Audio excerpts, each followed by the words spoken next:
Hello, today I want to talk about these protests of hate involving these pro-Palestine people. But before I start, I would just like to comment on the sepsis of London. In my personal opinion, Sadiq Khan, not one word out of him about the decapitation and murder of babies and the rape and murder of women along the Israeli border. And even more silence on these race hate protests in London, these alleged pro-Palestine people who basically are just out celebrating what Hamas done, cowards that they are. Now my opinion is allegedly over 100,000 people protested in London last week.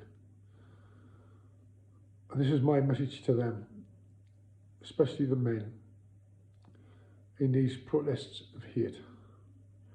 If you're that concerned about Palestine and your Muslim brothers, anybody under 40 and who's fit, why don't you go and fight the good fight? I'll tell you why, because you're yellow, spineless and gutless. If you weren't, you'd be out there fighting for what you believe in, instead of shouting your hate and sepsis on the streets of the capital of my country. The women involved in these marches, Muslim women, in most Muslim countries, you're not even allowed to go to school. You're not allowed to go out the house by yourselves. So you want to thank yourselves for what you've got, the tolerance and everything else that you get off this country. You're trying to change the culture of my country with your religion. Can't be allowed to happen. On the latest stats, there's more Muslims live in Britain than that lives in the Lebanon. Now this is a fact. Now why is that? In my opinion, again, this attack along the Israeli border, I think it's been in the planning for 3 to 4 years.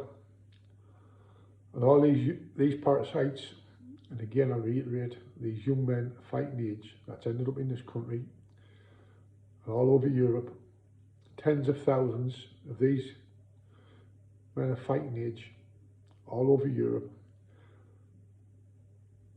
They've been planting the seeds for the last 3 or 4 years, and like I say, there's tens of thousands of these people in every country, and it's my belief that they're here for the call for jihad when it happens, when it comes. And there's not one country in Europe, and I'm including my own country, who would be able to cope with this instantly. Because I've been unfortunate enough to see some of the atrocities on video, what the cowardly Hamas done to these innocent people, and to call them savages would be an insult to the savage. Such was the ferocity and horrendous crimes that was committed. There's not one country capable of defending its own people. That's my opinion, that's how I see it.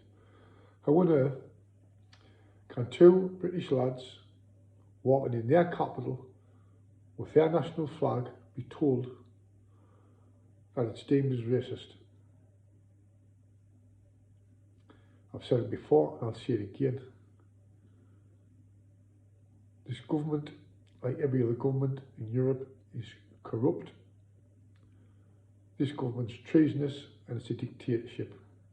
I believe people from the top end of every government is being corrupted by dirty oil money. That's my opinion, and that's how I see it. I can't see no end to this. There's no end, full stop, to conflict between the Jewish faith and the Muslim faith until, in my opinion, the end of time. And now all of a sudden, all this talk of they're going to vacate 50 hotels. It's just shit chat, in my opinion, with elections coming up. Even the sewer rat in France is talking about deporting illegal people. It's all shit chat. Nothing's going to happen about it. They're trying to keep the masses down like they have done. It's just filling us full of nonsense. So nothing's going to happen here. These people need to be deported because there would be atrocities committed in this country and all over Europe, like the genocides we've seen all over the world, including in Rwanda and other places. I hope I'm wrong, but I don't think I am. I'd like to see it until the people of this country stand up and do something about it. They're just going to stamp us further and further into the ground. That's how I see it. You've had Keir Starmer today in South Wales, sucking up at the Islamic Centre in South Wales. The Imam, whatever he's called, didn't even know who he was. And to top it all off, he doesn't even speak English. So that's what you're up against in this country. But like I say, the silence is golden of Sadiq Khan. Watch and see what happens if there's a march, a protest against these cowards and these race-hate marches for pro-Palestine. See what Khan's reaction is. I don't need to tell you, do I? Anyway, people, I'm going to leave you with that. I hope I'm proved wrong what I've said, but I honestly believe I'm right. And like I say, when lads is being told they can't march in their capital city, in their country, with their national flag, it's deemed as racist. How low does it get? The police should be ashamed of themselves.